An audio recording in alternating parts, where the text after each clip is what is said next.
Paul Aimès, marié et père de 3 enfants, vit à Grandson. Physicien et PFL de formation, il a enseigné les maths et la physique durant plusieurs années avant de devenir pasteur. Aujourd'hui, il est apprécié comme conférencier et enseignant dans diverses écoles. Entretien avec un homme qui a les pieds sur terre et la tête dans les étoiles autour du thème « Science et foi, est-ce compatible ?» À votre avis, science et foi sont-elles réellement conciliables ? Dans ma propre vie en tant que scientifique et croyant, je ne trouve pas qu'il y a de contradiction irréductible, fondamentale. Il reste parfois des conflits avec des gens qui, à partir de la science, construisent des visions du monde qui excluent d'avance l'au-delà du créé et du visible, donc un Dieu créateur invisible.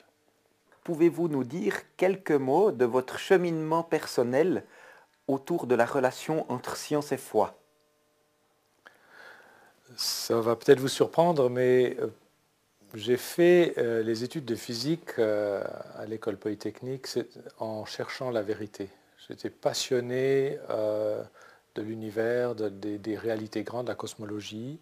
Mais j'ai dû me rendre compte qu'en faisant cela, j'atteignais des équations fondamentales, j'atteignais des vérités abstraites, des principes qui étaient d'une beauté incroyable, mais qui ne comblaient pas ce besoin relationnel de sens. Pour connaître Dieu, je devais aller au-delà des équations, sans forcément renier les équations. Et c'est là que la découverte que Jésus-Christ et la trace en chair et en os du Créateur dans l'espace-temps, dans l'histoire de notre univers, ça a été un élément clé. Aujourd'hui, on parle beaucoup du Big Bang. Qu'en est-il de l'état des recherches? C'est encore pleinement d'actualité. Tous les scénarios cosmologiques actuels commencent par une naissance de l'univers sous forme d'une explosion primordiale, c'est-à-dire un départ où la matière est infiniment dense, la température infiniment haute, la courbure de l'univers infiniment grande, donc l'espace et le temps sont réduits à quasi rien, et ça part. Et en 3 minutes d'histoire de l'univers, à partir de cette explosion, il y a déjà 95% de la matière qui sont là, même si elles sont encore en chaos. Mais ce qui est étonnant et bien prouvé aujourd'hui, c'est que l'univers a commencé à exister il y a un certain temps dans le passé. Et ça, c'est complètement une surprise, et c'est neuf, parce que du temps d'Aristote et des Grecs, et ensuite, même au Moyen-Âge, on pensait que la matière et l'univers étaient éternels. Il n'y avait pas de commencement. Et c'est les chrétiens qui avaient un problème et qui croyaient, oui, non, il y a un commencement, il y a un créateur. Ce n'était pas tout facile à expliquer, mais comment a-t-il pu créer un univers qui a toujours existé? Donc ça a été un choc profond et un changement du côté des sciences, alors purement des sciences, de réaliser que, avec l'introduction de la relativité d'Einstein en 1915, que ces équations, confirmées par bien des observations, entraînaient une singularité à l'origine, un univers pas statique et éternel, mais un univers ayant un commencement. Ce qui est très intéressant et qui rejoint beaucoup plus la vision chrétienne et qui rend pour nous les choses plus simples, mais qui renvoie la question à ceux qui sont athées et qui disent il n'y a rien, ça vient de rien, c'est fait par rien, et ça va vers rien. Mais si quelque chose a un commencement, c'est qu'il y a une cause. Par exemple, si vous me posez la question, tiens, j'ai entendu un bang dehors, une grande explosion, et vous me posez la question, mais d'où est-ce que ça vient? Puis moi, je vous réponds, oh, ça vient de rien. Ça ne va pas vous satisfaire. Pas vraiment, non.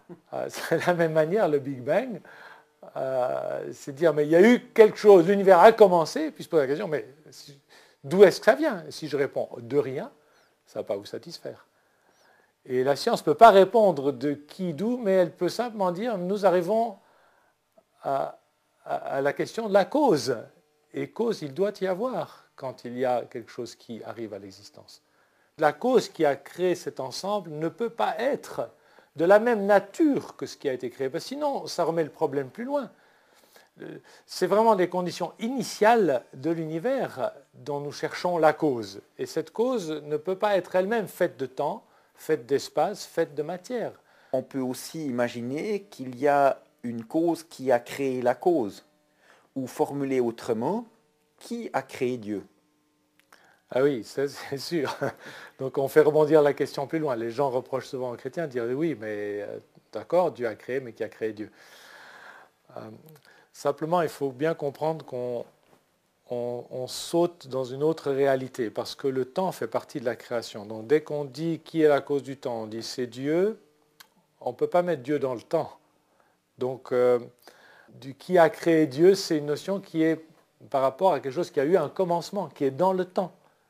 Mais si nous pensons que Dieu a toujours été, n'a pas de commencement, la question de la cause, quelque chose qui n'a pas commencé, ne se pose plus de la même manière. On est dans un autre ordre de la réalité. Comment lisez-vous la Genèse aujourd'hui, en particulier les 2-3 premiers chapitres? Tout est une question de comprendre le point de vue, la lunette d'observation qui est prise. Le Genèse 1 se focalise évidemment sur Dieu, d'une part, et sur ce qu'il crée. Mais ce qu'il crée se focalise non pas sur le cosmos dans ses grandes dimensions, les galaxies, les étoiles, mais surtout sur l'espace de vie de l'être humain et des animaux, ce qu'on appelle aujourd'hui la biosphère. Donc c'est une perspective centrée, presque écologique on pourrait dire, centrée sur là où l'homme vit. Alors ce qui importe à Genèse 1, c'est démontrer un créateur qui oriente tout pour la vie. Est-ce qu'il y a encore quelque chose que vous aimeriez nous partager en conclusion? Je dirais qu'il y a deux choses. La première, c'est que ceux qui cherchent la vérité avec un cœur ouvert, en partant de la science, mais en ouvrant aussi leur cœur à toutes les dimensions du réel, Jésus leur promet qu'ils la trouveront. Et Dieu aime des gens comme cela, parce qu'il a créé le désir de la vérité, la soif de la vérité dans le cœur humain. Et la deuxième chose, c'est, là je parle vraiment comme chrétien, c'est un privilège, une possibilité fabuleuse de rencontrer le Créateur, de le connaître, mais en Jésus-Christ, parce que lui, il est la trace vivante dans l'histoire, dans l'espace-temps.